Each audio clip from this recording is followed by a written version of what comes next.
एकं मकरं कडहेवि नित्यनिरञ्जननामय ते परमपनवे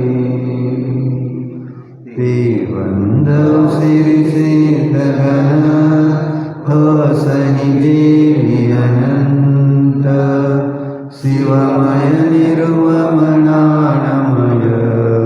परमसमाधि भजन्त ते हवन्दौ सिद्धगण रक्षै देवि हवन्त परमसमाधि महावीरे कं निन्दनै हुनन्त ते पुनुवन्दौ सिद्धगण जे निर्वाणि वसन्ति नान्यं गर्यामि भवसायेन पडन्ति ते पुनवन्दौ सिद्धगण जे अप्पानि वसन्त लोयालो विषयदुयिवो अच्छैवि वरुण्यन्त केवलं सननामय केवल सुखसहाव जिनवरवन्दुपत्तिहरे जेहि पयासि अभाव जे परमपुनीयन्ति मुनि परमसमाधि घरेवि परमानन्दकारणिन तिन्निविदेविनवे।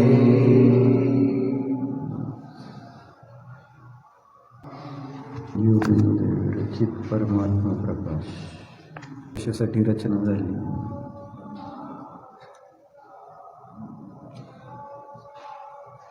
तर जीवाला एक स्फुरण चढायला पाहिजे. स्फुरण कळतं ना? स्फूर्ती, उत्साह,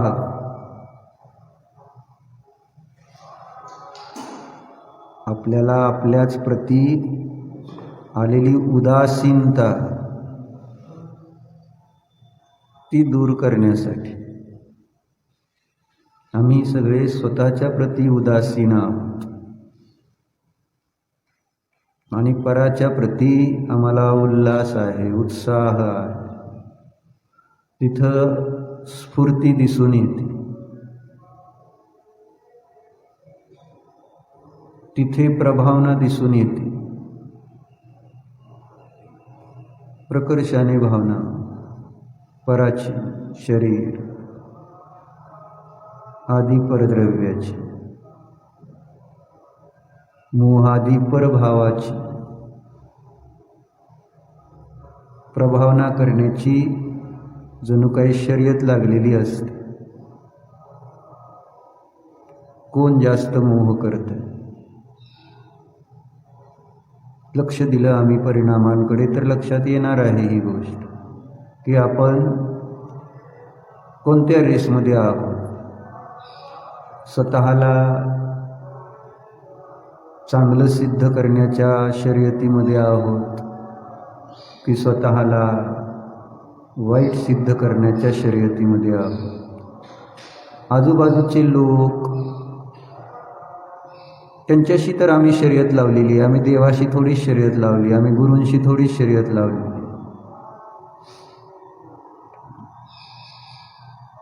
कोणाशी लावली आम्ही शर्यत? कुठं आहे आमचा उत्साह? कोणापेक्षा आम्हाला चांगलं व्हायचं? एका मोहीपेक्षा दुसऱ्या मोहीला चांगलं व्हायचं असतं, म्हणजे अजून त्याच्यापेक्षा चांगला मोह करून दाखवायचा असतो.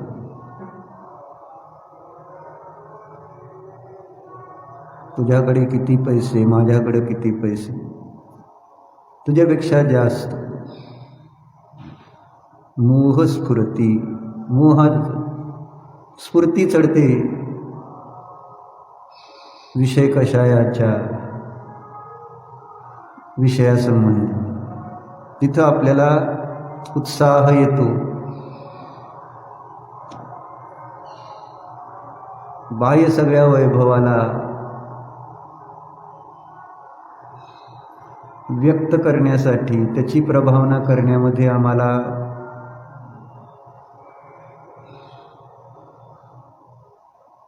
किती उत्साह असतो. सगळ्यापेक्षा माझं घर भारी. चढाओढ कशात लागली नितीनबाई? प्रयत्न काय होता? वीरसागर नगरमध्ये माझं घर भारी. गिरीश, माझं फर्निचर भारी. चढाओढ कशाची लागली बघा तुम्ही. उत्साह कुठं धारण केलेला आहे आम्ही?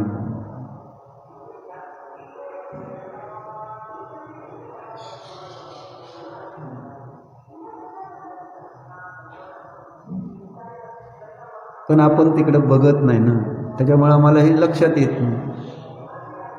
बघितलं तर कळल, पण बघायचा वेळ कोणाला आहे?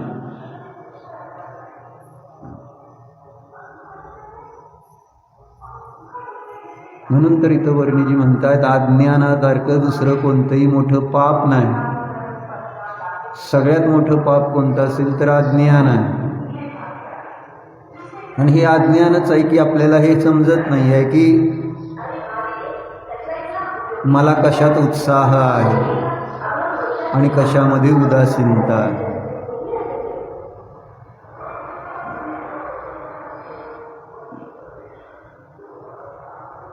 अज्ञानामुळं स्वच्या प्रती उदासीनता आणि पराच्या प्रती उत्साह हीच गोष्ट इथं 72 नंबर कलशामध्ये आपण बघ श्लोकामध्ये ज्ञानार्णवच्या पाहत होतो. शरीरम शीर्यते न आशा गलती आयुः न पापधी मोह स्फुरती न आत्मार्थः पश्य वृत्तम शरीरिणाम. बघा म्हटले काय चाललंय. पश्य वृत्तम शरीर. बघा तर संसारी प्राण्यांची अवस्था काय आहे, संसारी जीवांची अवस्था काय आहे. संसारी जीवांची अवस्था आहे, आपली नाही. कारण आम्हाला संसारी मानतच नाही. तर आपल्याला असं हे जे सांगितलं जात आहे ते आपलीच अवस्था सांगितली जाते असं वाटत नाही.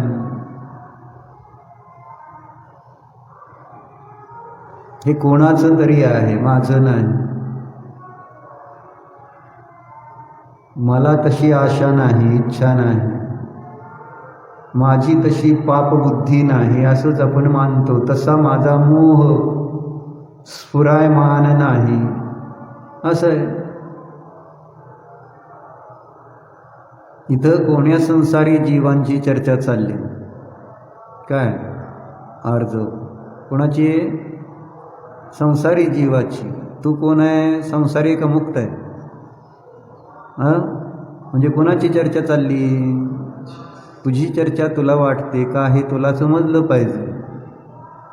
इथं जी शास्त्रामध्ये वर्णन येतंय ते नेहमी आपण आपल्याशी जोडून पाहणं आवश्यक आहे. म्हणून सांगितलं की हे आपलीच ऑटोबायोग्राफी असते, आपलंच आत्मचरित्र याच्यामध्ये दिलेलं असतं. इत्थंभूत पूर्ण आपला इतिहास आहे ह्याच्यात, है ना. इतिहास काय आपला? 4 गतीचं परिभ्रमण हाच माझा इतिहास सांगता येईल ना. इतिहास लिहा म्हटलं आपला तर आपण इतिहास वाचतो. इतिहासामध्ये अनेक जुन्या लोकांच्या चर्चा पाहतो. माझा इतिहास काय? What is my history? तिर्यंच, नरक, देव, मनुष्य या गतीतलं जे दुःख ही माझी हिस्ट्री आहे, हा माझा इतिहास आहे. काय भारी इतिहास नाही माझा. पण तो इतिहास मी तपासतो का, पाहतो का, वाचतो का?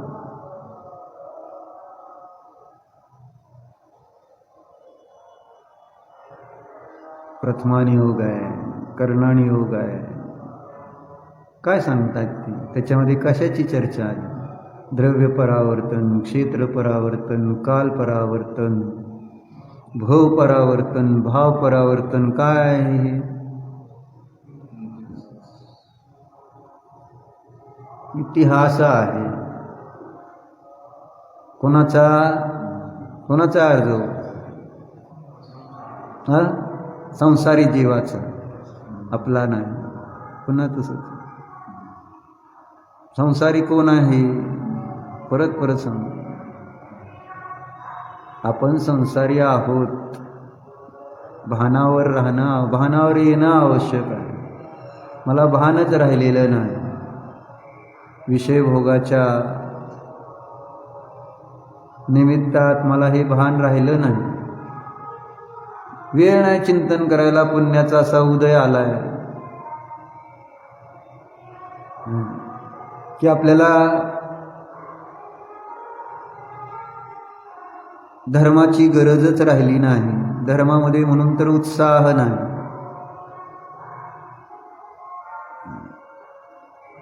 जे हे लोक येतात इथं, कशासाठी येतात? ते दुःखी आहे. त्यांना कसलं ना कसलं दुःख आहे आणि ते दुःख दूर करायला ते येत असतात. पाऊस आहे, पाणी आहे, सगळं त्यांना अडचण आहे. पण आजचा दिवस,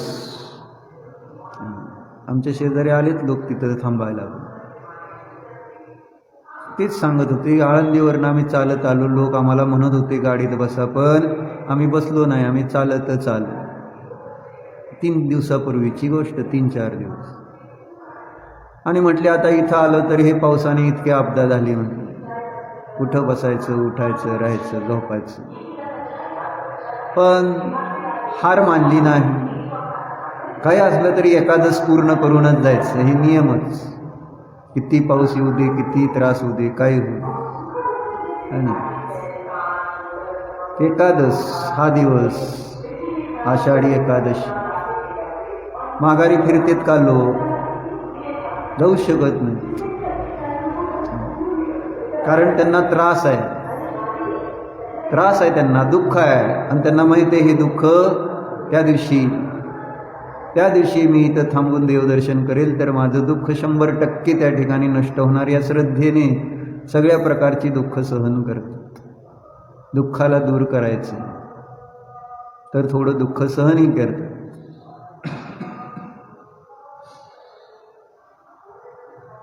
त्यांना दुःख आहे आणि मला दुःख नाही, हीच तर अडचण आहे. आम्हाला असणारी अनुकूलता, त्या अनुकूलतेमुळंच तर इथं स्फूर्ती दिसून येत नाही, उत्साह दिसून येत नाही. धर्मक्षेत्रामध्ये झोप येते, आळस येतो, कंटाळा. कर्मक्षेत्रामध्ये कसं असतं? शाळा असो, दुकान असो, स्वयंपाक पाणी असो, मुलं बाळ सांभाळायचे असो, तिकडं कसा उत्साह दिसून येतो?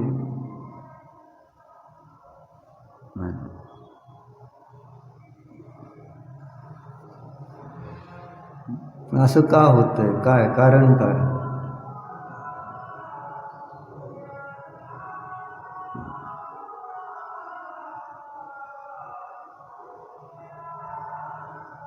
कारण?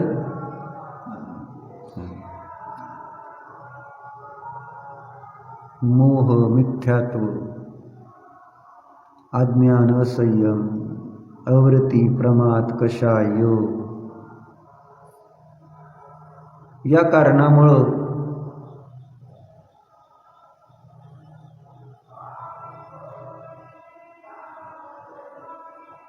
आत्मार्थामध्ये उत्साह नाही.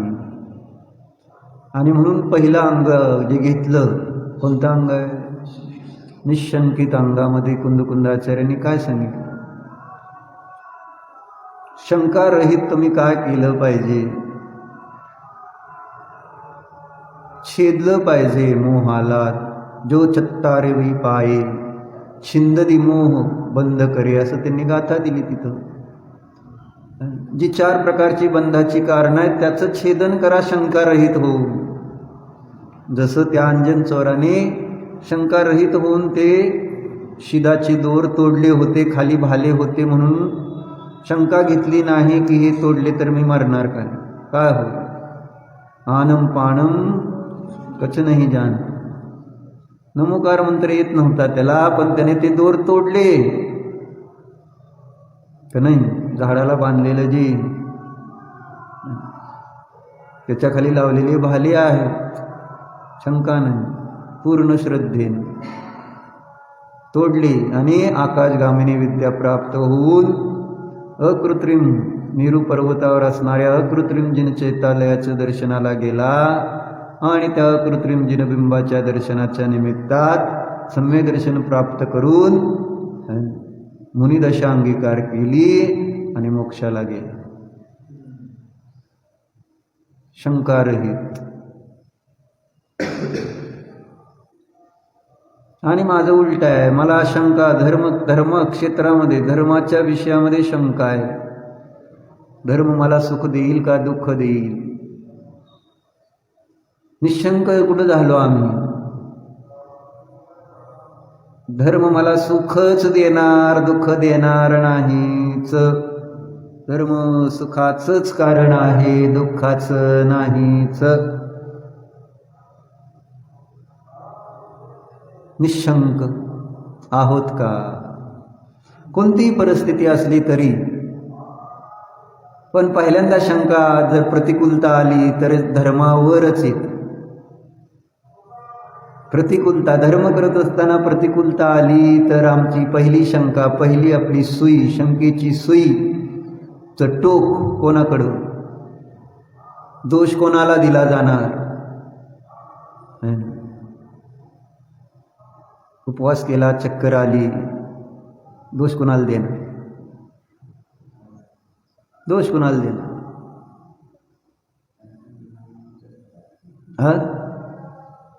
उपवासाचा काय दोष त्याच्या? धर्माचा काय दोष त्याच्या?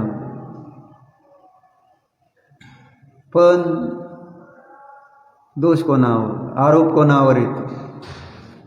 आणि आपल्या पाप कर्मावर आरोप येतो का की उपवास करून चक्कर आली ते माझ्या पापाचा उदय होता, म्हणून पापाला दोष न देता डायरेक्ट पहिला आरोप ही असं आहे की उपवास केल्यामुळंच चक्कर आली. तपावर श्रद्धा कुठं आहे? विश्वास कुठं आहे? निशंकता, अंश नवमोदर्य. हे काय मी सांगितलं? देवाने सांगितलेल्या गोष्टीवर विश्वास बसतोय का, ठेवतोय का? पहिल्यांदा त्याच्यावर शंका घेतली जाते. दुःख झालंय ना, आणि धर्म करत असताना दुःख झालेलं असेल, दुःख दूर करण्यासाठी करतो आणि तिथं जेव्हा दुःख दूर होत नाही तर नाव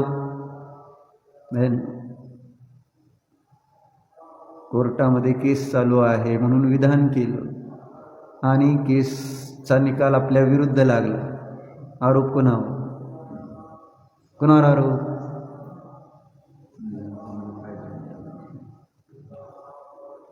पहिली श्रद्धा उडते ती धर्मावरची. उडते काय? श्रद्धाच नीट नसते म्हणून उडाली, अन्यथा श्रद्धा उडू शकत नाही. अंधश्रद्धा असते ना अज्ञानींची. अंध ज्ञानपूर्वक श्रद्धा नसतं आणि त्या कारणाने तिथं, म्हणून आचार्य कुंद म्हणाले की बाबा श्रद्धा करायचं तर जाणूनच करा, कारण त्यांना माहिती होतं पहिल्यांदा हे दोष कुणाला देणार? अंधश्रद्धेने जर विरुद्ध कार्य झालं तर धर्माचीच अप्रभावना करणार आहे.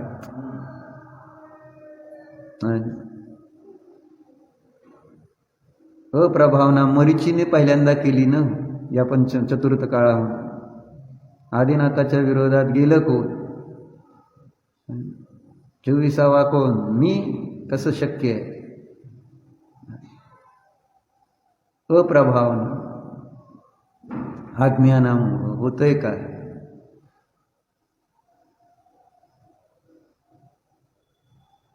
मागचा पुढचा विचार न करता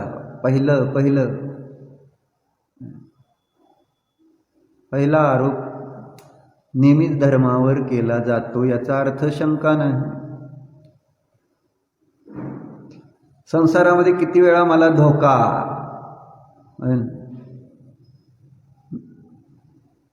धोका मिळत नाही आपल्याला, कोणाकडून मिळाला नाही आत्तापर्यंत बघा. पण तरी अजून किती विश्वास ठेवून बसलोय त्याच संसारावर आपण किती विश्वास ठेवून बसलो. किती वेळा जरी धोका दिला तरी जादू आहे का नाही? मरण येणार, जन्म झालाय, शरीर मिळालंय, पण तरी आपण शरीरावरचं प्रेम कमी केले का? शंका आली तर का थोडी तर, की बाबा हे शरीर त्याचं सुटलंय, माझं सुटणार, शंका तर येते का? त्याचं सुटलंय, माझं सुटणार, अशी शंका आली का आपल्याला? संशय तर झाला का? संशय सुद्धा नाही. शरीरावर किती विश्वास आहे, किती श्रद्धा आहे शरीरावर, संयोगावर.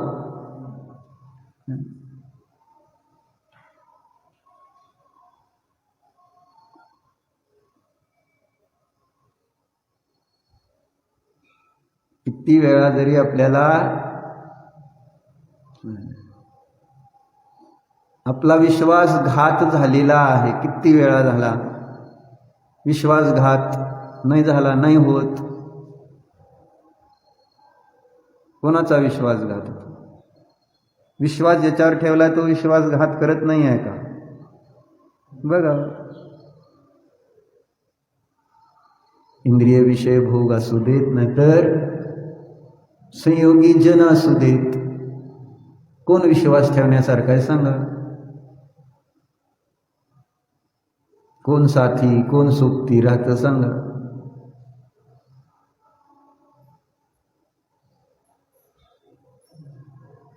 आपण चाललो म्हणून आपल्याबरोबर कोण येतंय सांगा? कल्पना असते माझ्याशिवाय नाही, माझ्यावर खूप प्रेम आहे, खूप प्रेम आहे, असंच आपण मानून घरात राहतोय का नाही? आणि आपण किती वेळा ती गोष्ट ऐकली, जो तो मनुष्य साधूकडे जातो, साधू सांगतायत कोण कोणाचं नसतं, विश्वास बसतो का कोण कोणाचं नसतं? तुम्ही असं म्हणून, बाकी सगळं ठीक आहे, पण तुम्ही असं म्हणू नका माझ्या घरातले सगळे माझे आहेत, माझ्यावर खूप प्रेम करतात.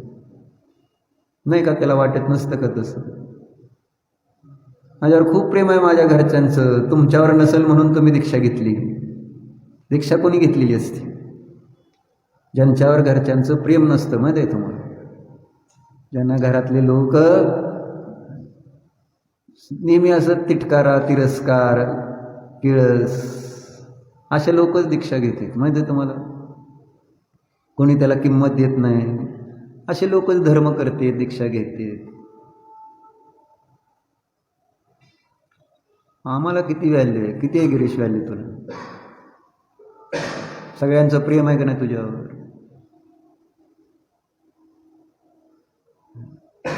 हम में है विश्वास, पूरा है विश्वास. पूर्ण विश्वास आहे का नाही डॉक्टर? प्रेम आहे, माझ्यावर प्रेम आहे. मुलाचं प्रेम आहे का नाही तुमच्यावर? मग ते शास्त्रात जरी तुम्हाला किती वेळा सांगितलं, बाई जगत कुछ भी नहीं मेरा और न बाय जगत का, यह निश्चय कर छोड़ बाय को मुक्ति हेतु नित, जहाँ देह अपनी नहीं तन से जिसका ऐक्य नहीं है. किती येतंय तुम्हाला? लय येतं खरं तर, सगळं येतंय तुम्हाला. तडा गेला का? तडा म्हणतात ना त्याला. तडा गेला एकदा तर बांध असतो त्याला, तडा गेला तर ते फुटणार. तसं विश्वासाला तडा जातो का माझ्या? त्या मनुष्याचा जातोय का? किती सांगितलं तर नाही आहे माझ्यावर विश्वास. त्यांच्यावर माझा विश्वास आहे. पण झालं काय त्याला प्राणायाम शिकवून नाही का मेल्याचं सोंग करायला सांगितलं. तुम्ही कधी केलं का तसं? औषध पाजायला आलो असतो आम्ही, तुम्हाला कळलं असतं. तुम्ही प्रयोगच नाही ना केले अजून. मारलं तरी सुद्धा आपण विश्वास ठेवायला तयार, मारलं तरी साक्षात मारतेच तरी सुद्धा नाही ना, ते चांगले कुठूनही आम्ही आमची श्रद्धा असत विषयावरून पर्यायावरून उठवायला तयार नाही. कुठल्याही पद्धतीनं, सगळ्या पद्धतीनं आहे ना. निरंतर प्रसंग वैराग्याचे आहेत का नाही, पण मी निशंक आहे. आपल्याला बिलकुल शंका नाही. म्हणून तर अजून संसार सुटला नाही. संसारावर पूर्ण विश्वास ठेवूनच तर संसारात जीव राहतात. माहिती आहे तुम्हाला, मिथ्यात्व सुद्धा एक सम्यक श्रद्धा नाही. संसारावर खरं श्रद्धा नाही, खरं दृढ श्रद्धा नाही. जसं या लोकांचंही 10-15 लाख लोक येत आहेत, त्यांचं दृढ श्रद्धा नाही. देव चांगलं करणार माणसं. तसं मिथ्यादृष्टी जीवाचं संसारावर कसं श्रद्धा नाही, दृढ निशंक. सम्यक्त्वाचं पहिलं अंग तिथं दिसतं मिथ्यात्वाच्या निमित्तात. मिथ्यात्वाच्या उदयात पण हे निशंकातिक अंग आहेत, फक्त विषय वेगळा एवढंच. काय विषय काय तिथं? जिन वचमे शंकान धार, हे सम्यक्त्वामध्ये समज. आणि मिथ्यात्वामध्ये संसार विषयामध्ये शंका धारण करायची नाही. कसंही काही असू दे, शरीर अपवित्र म्हणा, है ना, शरीराला रोगाचं घर म्हणा,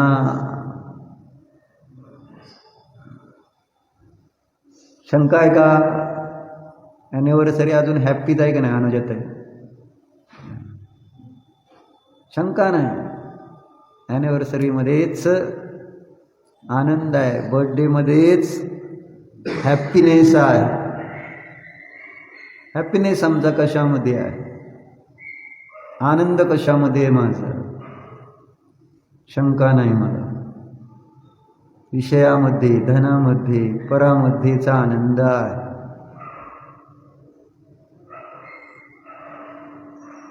आणि म्हणून मग हे सगळा उत्साह दिसतोय. हे चाललं होतं ना, उत्साह. मोह स्फुरती, इथं शब्द वापरला ना त्यांनी. मोह कसा स्फुरायमान, किती स्फूर्ती असते. मोहाची नशा कशी आहे. उत्साह किंचित देखील माझा कमी होत नाही. आणि धर्मक्षेत्रामध्ये माझा किंचित देखील उत्साह वाढत नाही. ही आहे मोहाची जादू. मोह स्फुरती न आत्मार्थ. शरीर भले त्या ठिकाणी शीर्ण होत आणि आयु भलेही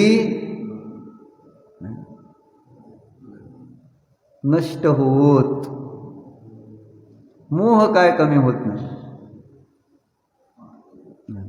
मोह स्फुरती, मोह वाढत जातं.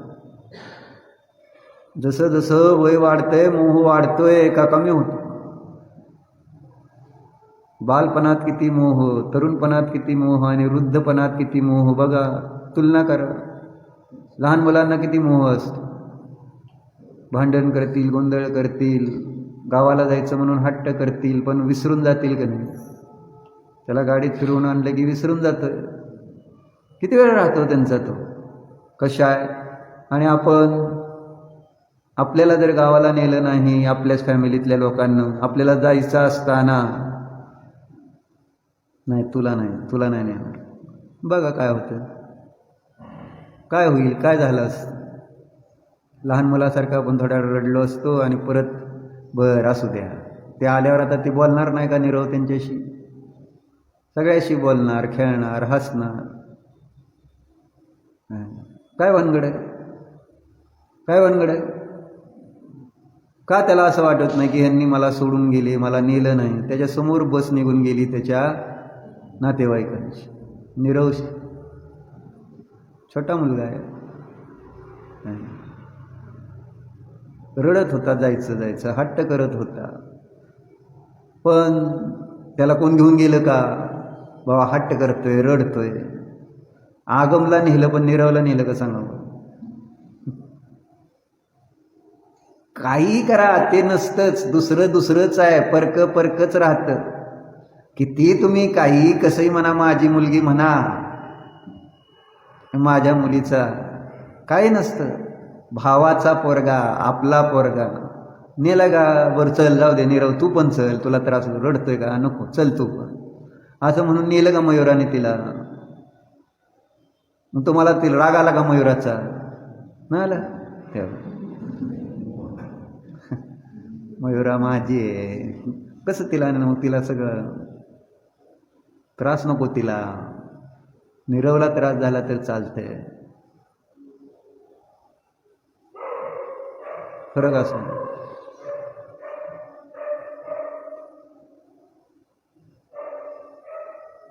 कोण कोणाचं नाही हे लक्षात ठेवा. कोणी कोणाला काय नसतं. सगळे आपापल्या वाटेनं जाणार आहेत हे ह्याच्यातनं सिद्ध होतं. सगळे आपापल्या वेळ झाली की, आपली वेळ झाली की रिटर्न तिकीट झालं तरी येणारच, यावंच लागणार. शिखरजीला गेलेली माघारी येणार का नाही येणार?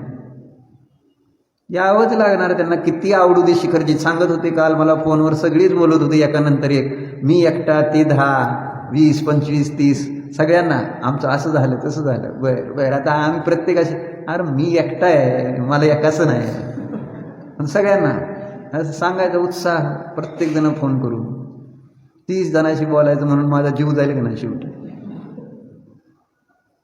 आमची लय शिखरजी भारी झाली. अरे हो हो हो हो, राहावा मग तिथं राहावा. माघारी कशाला येत आहे शिखरजीवरनं तुम्ही? लय आम्हाला ध्यान चांगलं झालं, पहिल्यांदा आमची अशी शिखरजी झाली, असं सगळे जणांचे नुसते मनोगत सांगत होते आपली फोनवरनं. बघ आता पुढं काय?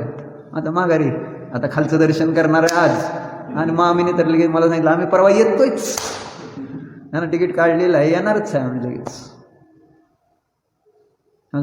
यावं लागणार माघारी, हिला जावं लागणार. असंच प्रत्येकाचं सगळे टायमिंग आहे. तिथं जसं टाईम फिक्स आहे तसं हा टाईम फिक्स आहे. तेवढ्यामध्ये तुम्ही धर्म करून घेतला तर ठीक. जर 4 दिवसामध्ये जर वंदना नाही केली, काय नाही, इकडे तिकडे बाजारात फिरला तर 4 दिवसानंतर थोडंच त्याला थांबू देणार होते. बरं बाबा तुझं राहिली वंदना, तू खाली खेळत बसला होता, बघत बसला होता, तर राहू अजून 2-4 दिवस, आणि मग तुझं कधी जायचं तुला जा, आणि मग जाऊ आपण निघू. असं कोण कोणाला म्हणेल का? तिथं सगळ्याला माहिती आहे 4-5 दिवस आहेत, तेवढ्या दिवसातच आपल्याला वंदना करावं लागेल. नाहीतर उगाच 4 दिवस इकडंच टिवला बावल्या करत बसलो तर कोण परत आपल्यासाठी थांबणार नाही. चर्चा मोहाची चालली होती. मोह कसा वाढतो? लहानपणी किती मोह, तरुणपणी किती, आणि म्हातारपणी किती मोह. मोह स्फुरायमान. वयाबरोबर मोह, पण वय वाढतं असं नाही, मोह वाढतं.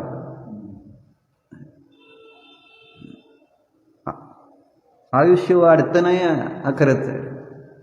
म्हणून वाढलेलं आहे असं नाही.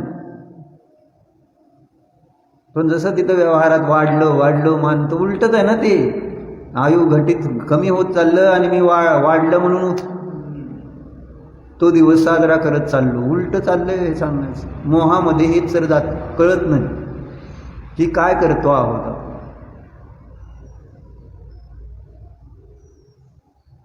तरुणपणीचा मोह बघा किती आहे, आणि सगळ्यात जास्त त्रास म्हातारपणी आहे. मोह तर भरपूर असतो, पण करता पण काय येत नाही. लहानपणी मोह कमी, करणं कमी. तरुणपणी मोह वाढला, थोडं करता पण आला.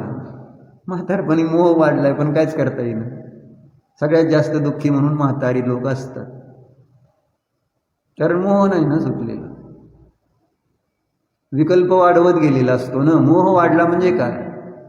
विकल्प वाढत गेले वाढत गेले वाढत गेले असं. म्हणून इथं आचार्य तिथं दिलं वर्णिजीने बघा, मोहियों की आत्महित की अनुत्सुकता, मोही जीवाची आत्मकल्याण करण्यामध्ये उदासीनता प्रशम. उदासीनता आली का नाही धर्ममार्ग, उत्साह राहिला का? तर मोठा झाला का नाही तू, तेच सांगायचं तुला. लहान होता तर किती उत्साह होता त्याला, तुम्हाला माहिती आहे. प्रशम प्रशम सगळ्याकडे ओळख झाली ती प्रशमची. आज प्रशमला कोण ओळखता का मला सांगा? प्रशमला का ओळखलं जात होतं ना आज का विसरला सगळे प्रशम? प्रशम तुला माहिती आहे का? तर तुला लहानपणी सगळेजण सगळ्याच्या तोंडात तुझं नाव होतं, कारण तुझ्याजवळ धर्म होता. तू धर्म सोडला, पाप आलं, सगळेजण तुझं नाव विसरून गेले. माहिती आहे?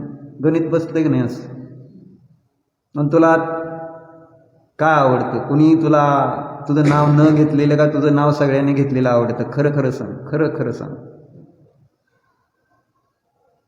काय आवडतं? कुणीच मला विचारू सुद्धा नाही, माझं नाव सुद्धा काढू नये असं आवडतं का नाही? सगळ्यांनी विचारा वाटतं. गणितच आहे.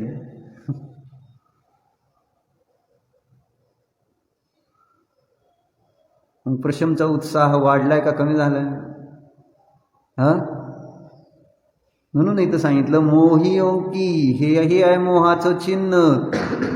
हे चिन्ह जाणून त्या मोहाला त्याच वेळेस नष्ट करा असं प्रवचन सारमध्ये सांगितलं की नाही? मोहाच्या चिन्हाला जाणून त्याच क्षणात त्याचा नाश करा असं एक शीर्षक आलेलं आहे. मोहाचं लक्षण दिलेलं आहे बहुधा 85 गाथा 86 मध्ये तर मोहाला नष्ट करण्याचा दुसरा उपाय आगम सांगितला. 85 गाथा आहे. मोहस्य लिंगानी एदानी, करुणाभाव ते दिलं ना, अठ्ठे अजदा गहन करुणाभाव यतिरिय म्हणू येसू, पदार्थाला यथार्थ ग्रहण करणं,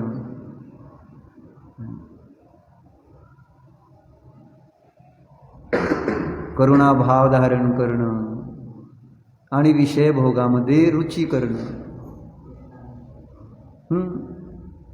हे सगळं मोहाचं चिन्ह सांगितलं त्यांनी. पण अमृतचंद्राचार्य म्हणले की ही चिन्ह सांगायचं प्रयोजन काय? त्या क्षणाला हे चिन्ह दिसेल त्या क्षणाला तिथं त्याला है ना, त्या भावाला नष्ट करा. घरात साप दिसला तर, दुकानात साप दिसला, परवा धीरजला साप दिसला, मग काय केलं त्यांनी? बरं असू द्या, राहू दे. दुकानात म्हणजे गोडाऊनमध्ये होतं. मग काय केलं? दुकानात होता. मग मी म्हटलं, त्यांनी मग शटर उघडलं होतं थोडं मागचं, निघून जावं. आणि तो साप बिचारा निघून पण जाणार होता, माहिती आहे का? तसं राहत नाही ती तर कशाला राहतो तिथं? पण नाही, त्यांनी सर्पमित्र बोलवला आणि त्या सर्पाला पकडून गेल्यावरच त्याला बरं वाटलं. मग त्याचं कारण काय त्यांनी सांगितलं. जेव्हा जेव्हा आम्ही त्या खोलीमध्ये माल आणायला जाऊ तेव्हा तेव्हा आमच्या मनामध्ये ती शंका राहिली असती की साप आहे काय, साप आहे काय, साप आहे काय. शंका कळली का? शंका म्हणजे चुकून तो साप तिथं असला आपल्याला चावला तर, असं प्रत्येक वेळेस शंका राहिली असती. पण आता काढलाय म्हणजे नाही आता का तिथं साप? जो दिसला तो काढलाय म्हणून आता शांत आहे. पण न दिसणारे सर्प तिथं नाही आहेत का अजून सुद्धा? पण दिसणारा काढला तरी किती शांती झाली, शंका राहिली नाही की आता साप नाही आहे त्या खोलीत, त्यामुळे मला काळजी करायचं कारण नाही. न दिसणारे तर काढा की, हे मला म्हणायचं. दिसते ते न दिसणारे राहू दे. अबुद्धिपूर्वक चिकार कशा आहेत? बुद्धिपूर्वक जे आपल्याला प्रत्यक्ष अनुभवायला येणारे आहेत, ही मोहाची चिन्ह, त्याला तर काढायचा. त्या समयात पुरुषार्थ करायला पाहिजे निशंक होण्यासाठी, ध्यान त्या ठिकाणी व्यवस्थित होण्यासाठी.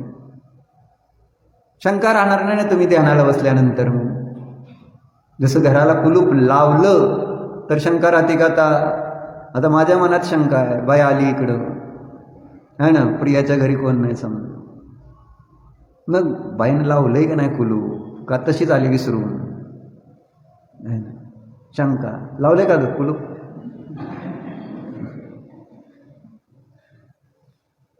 म्हणजे कुलूप लावल्यानंतर आपल्याला शंका राहील का? कुलूप लावले ना तेच आहे ना. आणि शंका जर राहिली तर म्हणजे विस्मरण झालं की लावलंय का विसरलंय बरं कुलूप लावायचं, काय होईल? सिंपल आहे. शंका, शल्य निरंतर राहणार, शल्य राहतं ना, काय काय काय काय उघडायला तर चोर चोर चोर चोर शिरतोय का काय, शंका. मग मला इथं अशी उलटी पण शंका नाही, इथं पण निज घर आहे, त्याला पण जावं, हा ते अनंत गुणाचं वैभव आहे, मोहरूपी चोर लुटणार आहे, मोह नींद के जोर,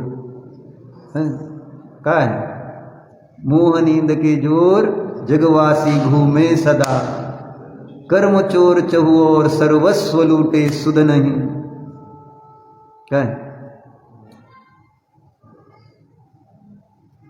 मोहाने चोरलं तर चालतंय, आणि हे सांगितलंय मोहरूपी चोर फिरतोय, प्रमादरूपी चोर फिरतोय, हे तुम्हाला माहिती नाही का? चोर आहे, चोर आहे, चोर आहेत बाहेर, निजनिधी लुटतायत लुटतायत. मला माझं वैभवच अजून म्हणजे त्याचं महत्त्वच कळत नाही. जेवढं महत्त्व आम्हाला आमच्या घरातल्या धनाचं आहे, रत्नाचं आहे, तेवढं माझ्यामध्ये असलेल्या ज्ञान, श्रद्धा, चारित्र्य, आनंद हे गुणरत्न म्हटले जात आहेत. एक रत्न कितना अनमोल, तो रत्नाकर कैसा होगा. आम्हाला त्या रत्नाची किंमत किती आहे? अनुप डॉक्टर, नो व्हॅल्यू, डिव्हॅल्युएशन आहे. स्वतःच स्वतः आम्ही डिव्हॅल्युएशन, मग आम्ही आमचं डिव्हॅल्युएशन जेव्हा करतो तेव्हा आम्हाला तशीच पदं मिळणार नाहीत का की ज्याची किंमतच नसते? रस्त्यावरनं फिरणारे मुंगळे, मुंग्या, किडे, झाडं, ह्यांची व्हॅल्यू किती आहे? किती किंमत आहे सांगा बरं? गाडीतनं तुम्ही निघालाय, तुम्ही काय चिंता करता खाली मुंगळे भरपूर फिरत असतील, मरतील, अशी चिंता करता का तुम्ही? मुंगळ्यासारखा 3 इंद्रिय जीवाची मी चिंता, 3 काय उडत लाईटवर येणारे चतुरिंद्रिय जीवाची तर मी चिंता करतो का? हे मी माझी लाईट लावली गाडीची, त्याच्यावर लाईटमुळं हे किडे उडून येऊन धडकतात आणि मरतात. आणि आपण विचार करतो का की हे मरतेत म्हणजे मला त्या किड्यांची, मुंग्याची किंमत किती? ते जीव नाहीत का? ते पण जीव आहेतच की, पण त्यांची किंमत किती राहिली? मला किती किंमत आहे त्या किड्या मुंगीची? आता किती काळजी असते आपल्याला त्यांची? सुशांतजी काय सांगते? असते का नसते? मग कशामुळं त्यांचं डिव्हॅल्युएशन झालं डॉक्टर? कशामुळं? स्वतःला ओळखलं नाही, स्वतःला किंमत दिली नाही. दवाखाना बंद ठेवला तर डिव्हॅल्युएशन होईल का नाही दवाखान्याचं? येतील का पेशंट तुमच्याकडे? बघा तुम्ही, वारीत सगळे गेले, तुम्ही गेला का सांगा बरं? का नाही गेला? डिव्हॅल्युएशन. माझ्या दवाखान्याची किंमत कमी नाही व्हायला पाहिजे, जास्त वाढली पाहिजे, म्हणून तर वारी असली तरी चालू ठेवलंय का नाही? व्यवहारातल्या प्रत्येक गोष्टीची मला किंमत आहे. किंमत वाढवण्यासाठी काय उत्साह आहे, उत्सुक असतो आपण तिथं. इथं किती उत्सुकता आहे हे सांगतात की मोहियों की आत्महित की अनुत्सुकता, बिलकुल उत्साह नाही. कशा संबंधी? आत्मकल्याण. प्रणिताताई लक्षात येते? कशात उत्साह नसतो आपला? आत्मकल्याणामध्ये. मी जीव आहे, मी जीव आहे, मी सिद्ध आहे, मी अरिहंत आहे, मी आचार्य उपाध्याय साधू आहे, मी अनंत गुणाचा धनी आहे, मला माझी किंमत केव्हा येणार, केव्हा कळणार? ते त्यांचं काम करतायत मोहाधिक परिणाम, मी माझं काम करायला पाहिजे. त्यांनी त्यांचं काम सोडत नाही, आपण आपलं काम का सोडतो? आणि त्यामुळं त्यांचाच प्रभाव कायम राहिलाय, त्यांची प्रभावना होत राहते. म्हणून आचार्याने सांगितलं की बाबा हे मोह उत्पन्न झाला तर तिथं संपव बाबा, थांबू नको. साप दिसलाय तर काढून टाक बाबा, ठेवू नको. वेळ घालवायचा नसतो त्याच्यासाठी. ज्यामुळं दुःख आहे त्या गोष्टींना काढून टाकण्यासाठी वेळ नाही घालवायचा. ज्यामुळं सुख आहे आणि त्याला प्राप्त करण्यासाठी वेळ नाही घालवायचा. कारण वेळ निघून चाललाय. वेळ थांबत नाही कोणासाठी, थांबणार नाही कोणासाठी. काय म्हणले बघा, यह मोह तो स्फुरायमान होता है, वृद्धिंगत होता है, किंतु आत्महित की उत्सुकता नहीं होती. मोह से हटने का तो सभी, मोह के हटने का तो कभी मन में आता ही नहीं.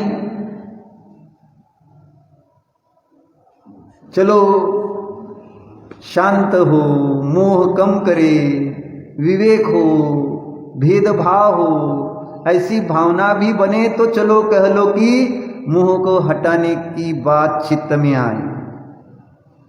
आणि ही गोष्ट तर आमच्या मनामध्ये येते का?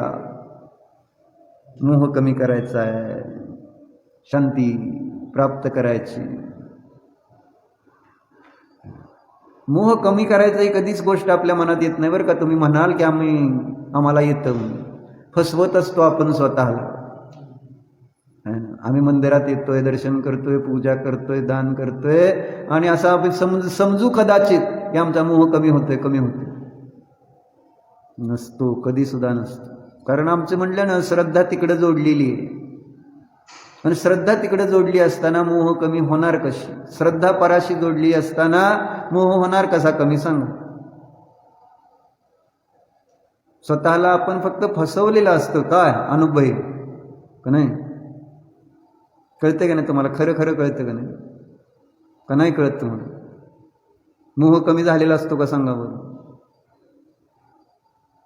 काय नाही म्हणतोय बिजू बाकी. तुमच्या घरात तर साक्षात सरस्वती आहे राव. सरस्वती कळते ना, ज्ञानाची देवता आहे म्हणायची त्याला. म्हणून मोह कमी झालाय का?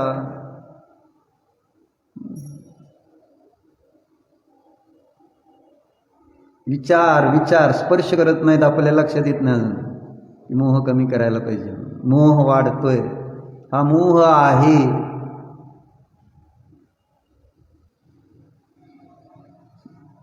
म्हणून काय म्हणले बघा, है ना, मोह से हटने का तो कभी मन में आता ही नहीं.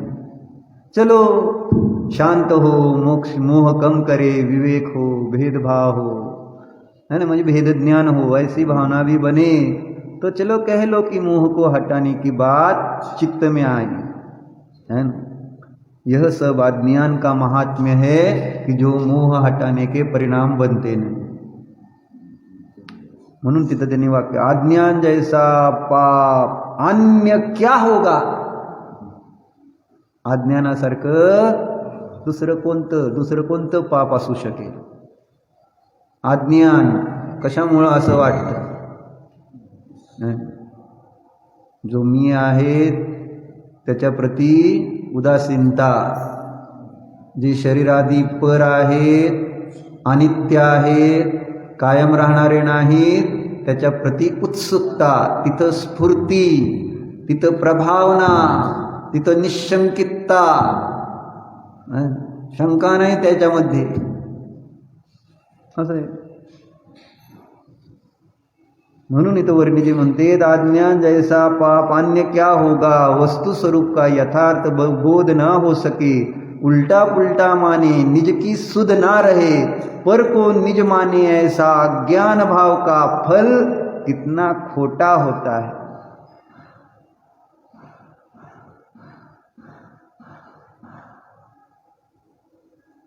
वस्तू स्वरूपाचं यथार्थ ज्ञान होऊ शकलं नाही. उलट सुलट मानलं, निज स्वभावाची शुद्ध नाही, परालाच आपलं मानतोय, मी मानतोय.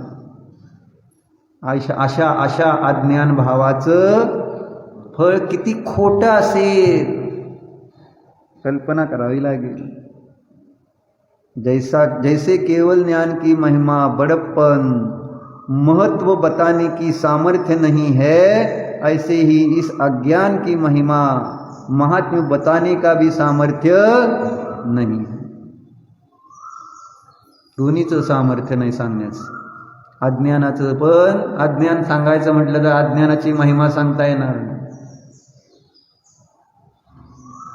म्हणून शेवटी संबोधन करतायत. अब हे आत्मन वस्तु स्वरूप का ज्ञान करके भेद विज्ञान उत्पन्न करके इस अज्ञान को दूर करो, मोह को क्षीण करने का उपाय करो, पाप बुद्धि और आशा को हटाओ. तू स्वयं ही परमानंदमय है. अपने स्वरूप का स्पर्श करके आनंद तो भोग. अजून काय सांगावं सांगा, अजून काय सांगा.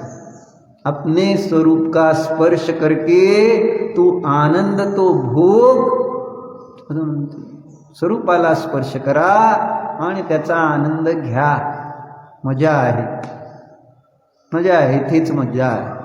नाहीतर बाकी काय प्रीतेजी, स्वरूपाचा स्पर्श त्याच्यासारखं दुसरं काही नाही. जसं बालकाला मातेचा स्पर्श स्पर्श हवा असतो बालकाला, तसं ज्ञानीला स्वभावाचा स्पर्श हवा आहे. स्पर्श कळतं का? स्पर्श, स्पर्शात जादू आहे. म्हणून संबोधन केलं की हे आत्मन वस्तू स्वरूपाला जाणून भेदज्ञान उत्पन्न करून या अज्ञानाला दूर करा, मोहाला क्षीण करा, पाप बुद्धी आणि आशा दूर करा. नाही, तू स्वयं ही परमानंदमय है. तू स्वतःच परमानंदी आहे. आर्जव समजते का नाही? समजते का नाही? काय सांगते? तू परमानंदी आहेस. कोण आनंदी आहे? पण पप्पा मम्मी जर काम करणार तर तू काय करणार मला सांग? तू थोडंच महाराज होणार आहे.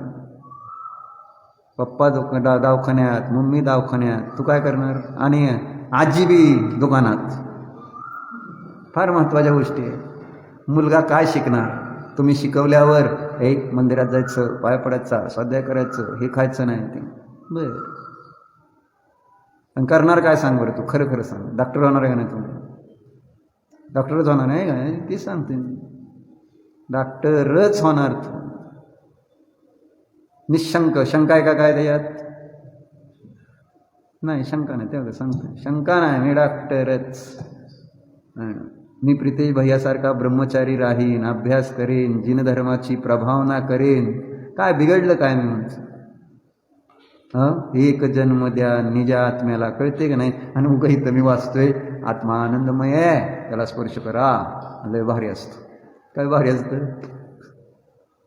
सगळं खोटं असतं. असं आहे.